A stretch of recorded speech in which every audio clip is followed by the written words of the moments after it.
World War II started, enlisted in the British Army. I finished up in Burma. Once the war had finished? I returned to India. I wanted to be a newspaper correspondent and succeeded in a manner of speaking. But as I was saying earlier, you can't really look after a wife and a child with an uncertain income. And I sort of drifted into the book business in India. I was writing for McGraw-Hill journals, Business Week and Engineering News Record and Chemical Engineering. They had, of course, the book company. And he said, "Do you know anything about the book business?" I said, "I know all about the book business." Actually, I didn't know much at all. They hired me on a freelance basis, and I worked in the book business in India and in South Asia for about 5 years, and I got to know book publishing and book marketing particularly. Mm-hmm. I more or less introduced the American college textbook into India. Yeah, because McGraw-Hill's an American company. It was unknown in India when I started, and the British textbook dominated the market. Longmans, OUP. OUP were well established there, so were Longmans. And of course it was an imperial legacy. They'd been there long before the war. And they were rather surprised when any American textbooks claimed to have any application to the market, but they did very well. Why wasn't it? Why do you think that was? Because India got independence in 1947 and opened dozens of new universities, most of which were scientifically oriented. And the American scientific textbook was infinitely better than the British because it was pedagogically designed for a classroom tool, whereas the British books were more scholarly, more for reference and so on. And so it was an opportunity. And I worked in India, say from 1950 to 55, and then I visited McGraw-Hill in New York. And to my surprise, they offered me a job as their international sales manager, which I became in 1956. So I moved from Bombay to New York, bypassing Britain entirely. I worked in New York for 8 years, then traveling the world for McGraw-Hill. Dealing primarily with universities? College textbooks, yes. I was a college traveler and also with academic booksellers. Right. This gave me an opportunity to start writing because I'd been a newspaper correspondent, so I started writing about the book business. My first article in Publishers Weekly was 1956, I think. Funny, I was born in 1956. You were, that was a good year. And then I took out American citizenship, but McGraw-Hill had other ideas. They sent me here to run their European and Middle East business. And I ran their business in Europe and the Middle East and Africa for the next 12 years. It was until 1974. And then we parted company. So my introduction to British publishing actually began in 1963. I mean, by that time I was 43 years old, and the whole thing was a revelation to me. I was coming back to my own country, but I'd been abroad for 25 years. Also, I was taken to be an American, which was an interesting experience.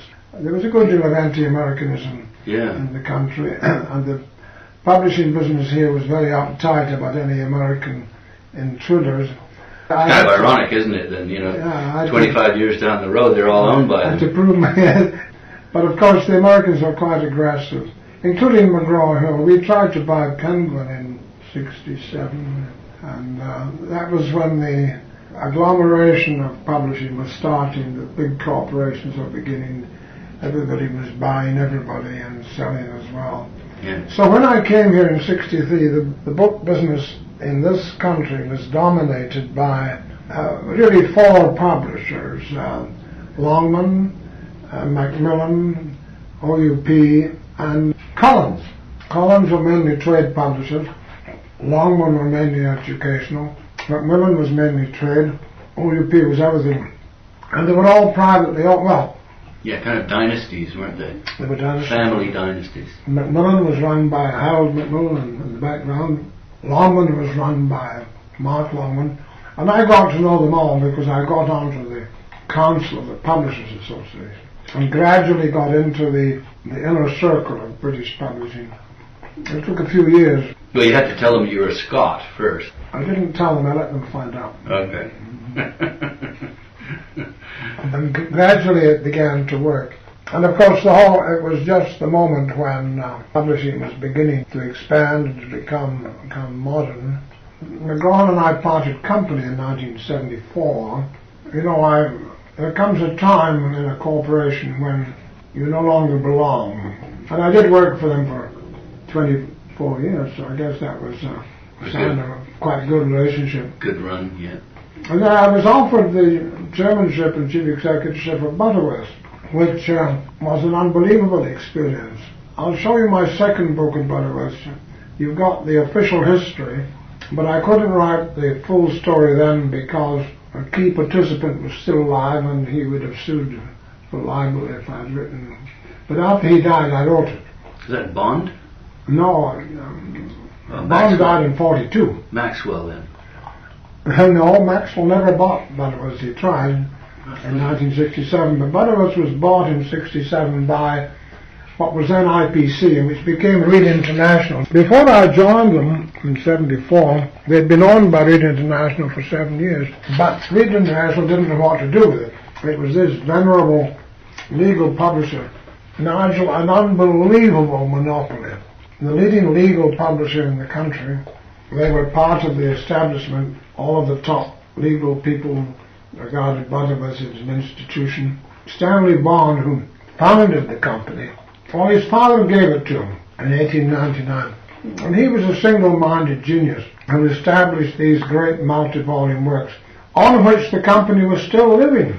Bond had died in 42, and the company had been messed around by a succession of mediocre managers. And in 1967, when Maxwell tried to buy it, Reed bought Butterworths to keep Maxwell out. So you might say they bought it in an absent-minded moment and didn't know what the hell to do with it, because they were magazine publishers. You know, all the popular IPC, they used to be called, International Publishing Corporation. Butterworths was a gold mine waiting to be unlocked. And when I joined the company, it was turning over about £10 million and it was losing money. And when I left, it was turning over 125 million, of which 25 million was net profit. That's pretty good. How do you do that? It wasn't difficult. You simply had to modernize it. Which meant what? We went into loose leaf, we went into online. I took the Lexus license in 1979, and that's a curious piece of history too, because the Meade Corporation in Dayton, Ohio, Meade were a forestry corporation. They wanted rid of Lexus, and we could have bought it in the 1980s for about $400 million, but Reed were not really interested. Then Reed got into bed with Elsevier after I left in the 90s. Elsevier were very interested in Lexus because they understood it. So they bought Lexus for $1.5 billion 10 years later. That's LexisNexis, and it's not right? LexisNexis. Yeah. And now Butterworths is called LexisNexis. Okay. The name Butterworths is gone. So tell me, what did you do to multiply their turnover by more than 10 times? The old product, you increase the prices. Because you had a monopoly. Not a monopoly now. Right. Then you introduce new product, which consisted of practitioner books for lawyers and multi-volume works. You see, Butterworths had this formula. They got the very top people to write. They didn't pay royalties, they paid fees. One fee, and the people were pleased to be invited to write, you know. Because it added to their prestige. Yes, yes. The other way was to improve relations with the book trade. Butterworths was hated by the booksellers. Again, because they had a monopoly and they were arrogant? Because they weren't interested in the booksellers. They sold everything direct. Okay. And they gave the booksellers 10% discount. Well, of course, I wanted both worlds, so I cultivated the booksellers and raised the discount and sold a lot more books. The booksellers began to love Butterworths because it was easy to sell, you see. The primary audience obviously would be lawyers and teachers. And barristers. Law schools, yes. Yeah. Yes. The other way I should have said, first in answer to your question about how it was expanded, what I was able to contribute was international. They had ancient companies in Australia, New Zealand, South Africa and Canada. Canada was founded in 1914, and these were very sleepy companies, just distributing the product of the mother company. Okay. So I got them all into the local publishing business. They became local publishers. Who basically did the same thing that the mother corporation was doing within their particular market. Exactly. They replicated the role and became the premier legal publishers. And then we opened up in the United States where Butterworths had nothing. And also we went into scientific publishing as well as legal. Ooh, so what was the product? Precedents, legal cases, that kind of material? And also practitioner manuals and college textbooks in legal subjects. So you got a hold of the experts in all of these different new markets, invited them to write what? Their, not interpretation of the law. Sometimes, yes. A textbook about the law would be part of the product, but principally it was the codification of the law. The great work of Butterworths was Halsbury's Laws of England, 60 volumes, each one costing £100 or something like that, and on a subscription basis. And that was the codification of the law. Could you describe exactly what you mean by codification? Not just publishing the letter of the law as passed in Parliament, but embodying it in a text which became a sort of Bible for the lawyers, you see. In other words, here's how you can interpret this. That's right. And if you're arguing this way, here's one way, and if you're arguing another way, then here's another way to look at it. But we also published the law itself, you see. I mean, it was public domain stuff, you know. No copyright, just no anyone could do that. Yes, you published the law and you only published about the law. But you offered value added that was regarded as what? Well, these multi-volume works became really the embodiment, the statement of the law. So we published, Halsbury's was the laws of England, we published the laws of Scotland, the laws of Ireland, the laws of South Africa, the laws of New Zealand, the laws of Canada. The government, they would make them available, but they wouldn't publish them? What was called Her Majesty's Stationery Office had it all in text, but they didn't market it. So I mean, it's there. Come and get it. You paid them, and what? With their prices? I mean, the prices were probably much better than yours, but you had a lot of extra. Oh, yes, we added the gloss. They said it couldn't be done when Stanley Bond started, but it became the central pillar of legal publishing in the end, these multi-volume works. Yeah. Also Encyclopedia of Laws and Precedents, various multi-volume works, which were the real secret of the company's profitability. As I say, it was all there. I inherited it, I didn't. All you did was multiply the turnover by 10. I was brought in as a manager, that's all. Well, this is all very boring, I think, for you. No, I think this gives us what we're doing with this program is we're looking at the histories of all sorts of different publishers. Yes. This is where we might change gears, because once we have a basic idea of the company, we want to look at the product that company produced and identify which products are most collectible or interesting to the bibliophile, to the bookseller, to the book collector. And Butterworths, what? Doesn't have any of that, or does it? You mean books that they published? Books that they published that might be of interest to collectors today. Aside from lawyers, but maybe lawyers are great collectors. I don't think lawyers are book collectors. No, they buy books to use them, and I don't think if you're talking about the Butterworth backlist, it must have a certain antiquarian value, But after all, it's too specialized. It's not going to be a major contributor to the antiquarian market. Okay, so I'm going to change gears then, and I'm going to ask you, first of all, what characteristics do the best publishers possess? You mean book publishers in Britain or Yeah. the world? Or the world Britain and the world. I think every successful publisher that I've ever known has one good core product which carries the company.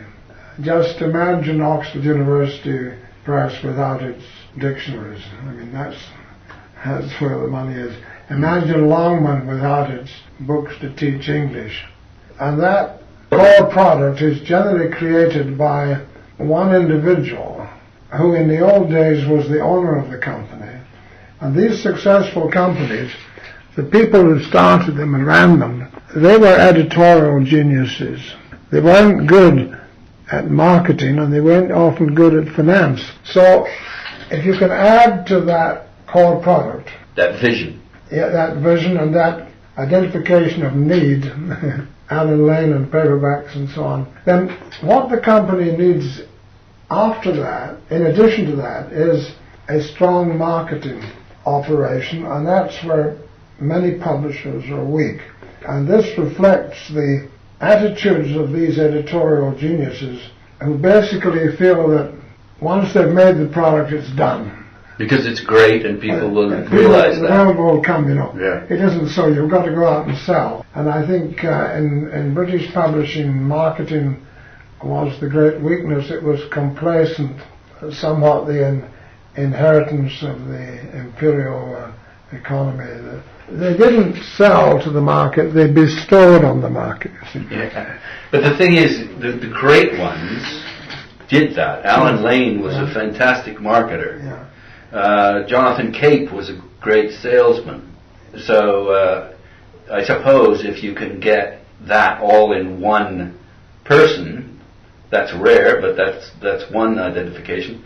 Or if you can get two partners that work together that will take care of The both latter sides. is more likely. And as you said, Jonathan Cape was a great salesman. That didn't mean he could build a good sales organization. Being a personal salesman is one thing, Alan Lane was too, but the marketing in the end in publishing is a very detailed, almost dull business.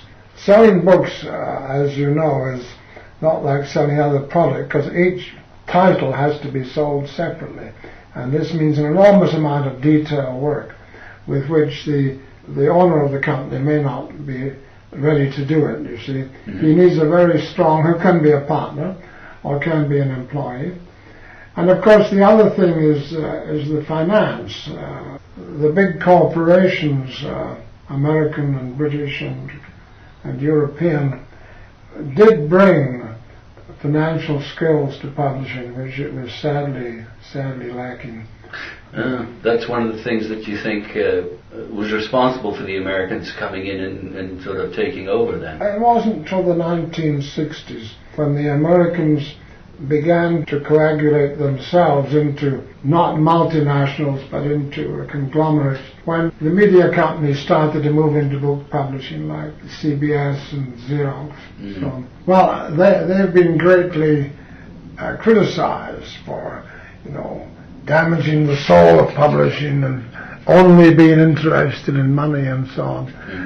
But actually they brought financial skills and practices to publishing which made publishing much more profitable than it ever was under the personal ownership of the founders. Now that's not necessarily a good thing from the perspective of a book lover, but from the perspective of a shareholder, it's obviously. But you asked me what made a good publishing company, Yeah. and I'm adding that as a factor.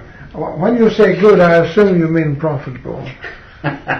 No, You don't? not necessarily. I see. But on the other hand, yeah, I mean, a certain success and longevity is obviously part of the mix. It's interesting that you mentioned these two aspects, because I was just talking with Toby Faber, Yeah. and we talked about the fact that his grandfather hired T.S. Eliot, who wasn't just a bank clerk.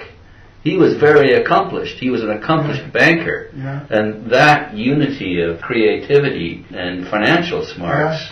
That would make a good case study, I think, yes. I guess the other thing that I'm interested in learning from you is profitability obviously is central, but also bringing great work to the attention of a greater audience is laudable, and putting it together in a beautiful, appropriate package. That's true. Is also just as important. Well, you can't publish great works of both literary and physical quality without money. And the company has to bring the money to that in order to do it. They have to have the will also. I mean, take McGraw-Hill. In many ways, they were not trade publishers. They were never successful at trade publishing, reference textbooks and so on. But they did great things with the money they made. They published the Encyclopedia of World Art, 15 volumes, which no publisher could have attempted without having financial resources, which he made on the other things. You make the money on the grubby things. Now, I'll give you the best case study you can possibly make is John Murray. Now, John Murray, I knew Jock very well. He was here quite a few times. He was the seventh. They were famous for their literary quality. They are the home of Byron. Yeah. They would go for literary quality, even if it didn't promise to sell well. Now, how did they do that? They had a school list.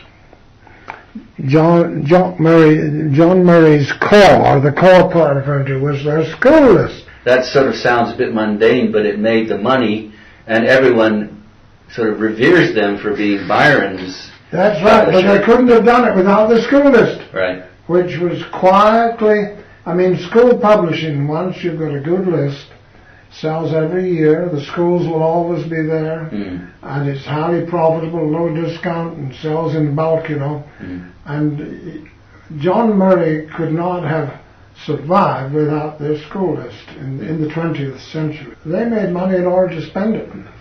And do the wonderful things that they've done. Yes. Wonderful in the sense of, again, packaging up great work so that it would stand the test of time. Yes. It sounds to me like he is one of the publishers you admire the most. Yes. Who else? My background is scientific, educational, reference, and so on. Now, trade publishers. Well, any publisher. If there's someone that stands out. That I admired when I was working.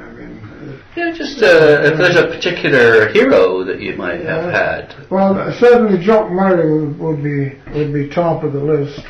And that was because they did something really valuable with their profit. Yes, and Jock Murray was an editorial genius. He couldn't sell anything, but boy could he publish, Alan Lane, of course, I also knew not well, because he died in 1967, I came here in 1963, but we tried to buy his company, and he was not a literary man, No, I know. He didn't read his own books. He never read a book, really. He just had a sense of what the ordinary reader might enjoy. Yes. I'll tell you what, let's shift camp into my cabin. Sure. And I'll show you some of the books there. Will you like a little more wine and take it with you? If there is any. Yeah, I'll squeeze the rest of that out into here. It'll be great. Okay. Thank you. 5,000 books in my house. Have you?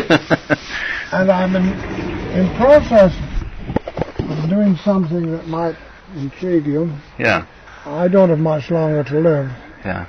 And when I die, I don't want my library to be just, disposed of. I know exactly what you mean. So I'm putting an ex libris in every book, and I'm designating the person to whom I want it to go. And I've already spoken to friends. My military history collection will go to a military historian. I've given my art books to a school in the United States, as it happens. I'm giving my Scottish collection to somebody from Scotland who loves books about this. And so all of the books will Isn't that great? Go to somebody who's going to love them. Yes. Watch your feet there. Yeah. Come this way. It's interesting because isn't that such a key consideration with us bibliophiles is, some people don't mind throwing them back into the sea, into the ocean, so other people can find them. But I like that's a lovely idea. I'm targeting my entire library. I'll just show you my library on publishing here. And I've got a young man who is, he was president of the Society of Young Publishers. Okay. And I'm giving the whole library to him tonight. Isn't that great? And he's accepted, and he wants to make it available to young publishers. What's his name? Jason Mitchell. I'll see how many of these I've got, okay? I'm sure a lot of them, I sent out to be reviewed and never got them back from my journal. Have you seen my journal? No, I haven't. But I love we're in a kind of a log cabin here, so yeah, that's 20 years of Logos there. Oh, lovely. Yes. Oh, I have seen this magazine. Yes, I have. Yes. And of course, many books are reviewed here, you see. Books about books that are reviewed. When you get a book reviewed, you lose it because the reviewer keeps it.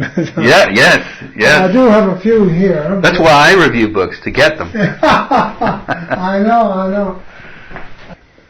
Now, you publishers, you see, whom do I admire? Mm-hmm. I quite admired Max Weinhardt. Why did you admire him? Because he had style and an attachment to quality. He was just not a very good businessman. Oh yes, that's by him. That's his own book, These are all in, I should mention, in excellent, fine condition here. Yes, this is Horace Liverwright. That's American Horace Liverwright. Publishers are a weakness for writing about themselves too. Yeah, you can't always trust them, can you? That's Jock Murray's commonplace book. Yes. I think probably I quite admired Stanley Unwin. And, of course, I also knew quite a few Americans. Kurt Enoch I quite admired.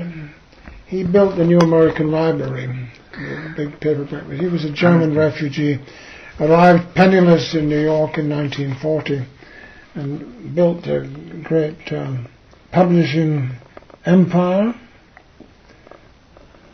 What are some of your favorite books? About publishing? Just in general. Books that you love. If the house was burning down, which books would you rush in to save? Well, I'd probably go for the entire works of Robert Louis Stevenson first, okay. Of which I've got quite a few editions. There's a strong Scottish influence, and I was brought up on Walter Scott, of course, and that's going back quite a time. But many of the books which I love are sort of individual titles, all non-fiction. My taste in fiction died about 1950. But it tends to do that, doesn't it? It goes in waves. I found that I get very excited about, for example, the Russians. Spent about 10 years reading them, and now I'm sort of I've drifted away from that and into something else. Of course, you can't do everything.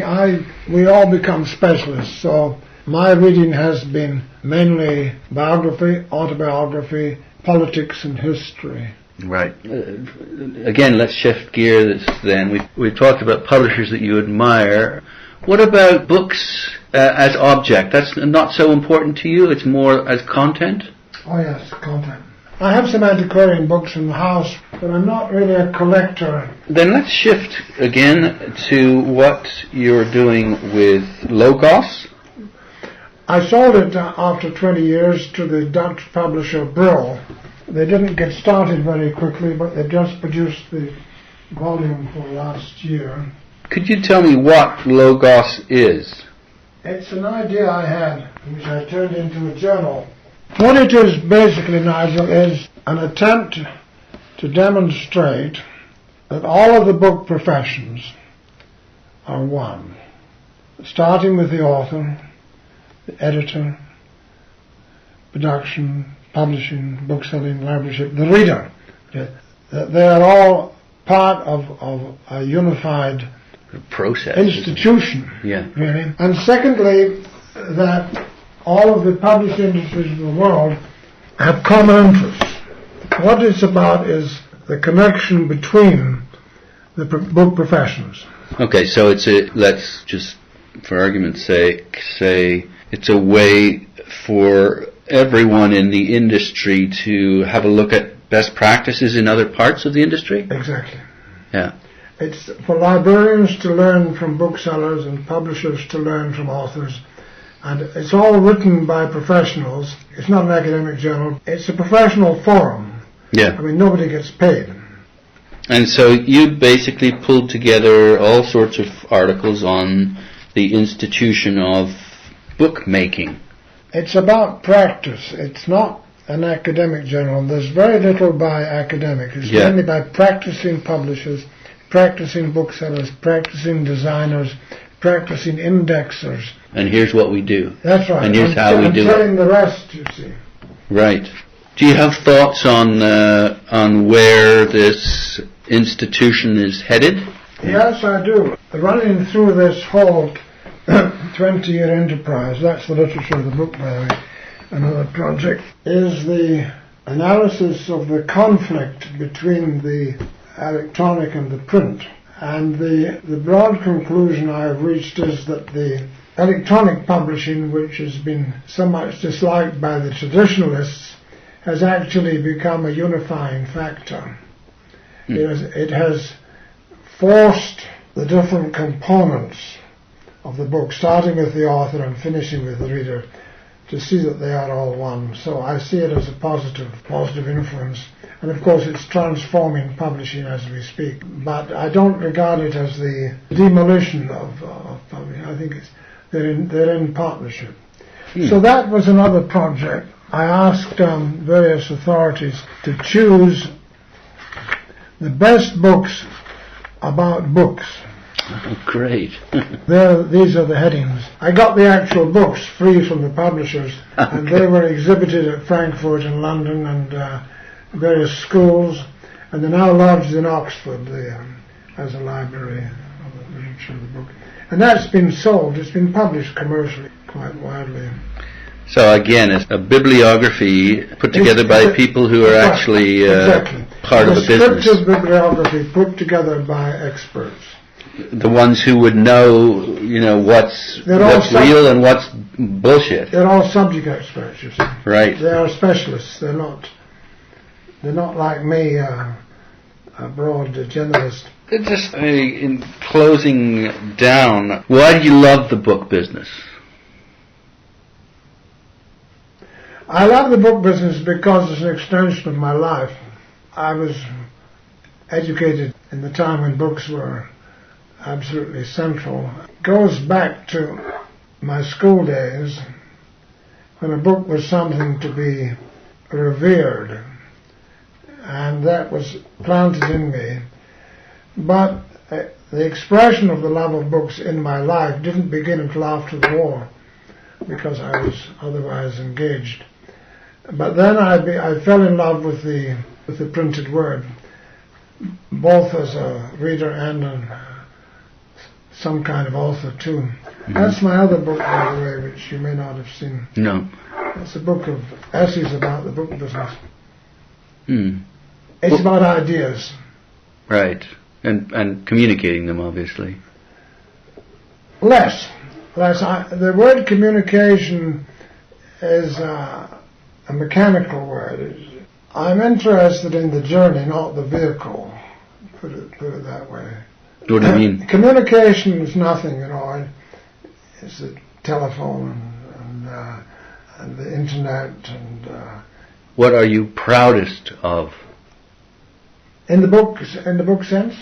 Yeah. Or I'm proudest of what I've written.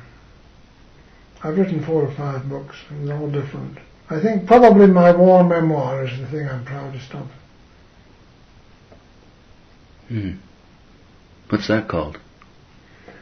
It's called The Trees Are All Young on Garrison Hill. Garrison Hill was the battlefield of Kohima in 1944. I didn't write it until 5 years ago. It's well written. You know, I'm... You're happy with it, Exactly, obviously. yes, Yeah. yes. Yeah. I'm happy with that. It's an instant rare book. I only printed 1,000 and I signed every one of them. Okay. It's out of print now. I'm finishing up giving you my autobiography, which is not really what you want to know, is it? Well, you know, I'm listening, and I think that's probably how this is how I'm going to craft it. You're an important member of the book publishing fraternity. I was, past now. And so I'm thinking that that's certainly going to be of interest to a lot of people who love books and who love publishing. So I don't know. well, even if it isn't, I've had a fantastic time here with you. So that's the important thing. Let me thank you for your time and thoughts and ideas. Thank you for coming here. As I say, I don't come into town now, but Gordon Graham was with McGraw-Hill. First of all, I was representative in India, an international sales manager in New York. Then I was managing director of their business here. In England. And then I was chairman and chief executive of Butterworths. Until 1990. Retired at the age of 70. Well, thanks so much for your time. Great pleasure, yes.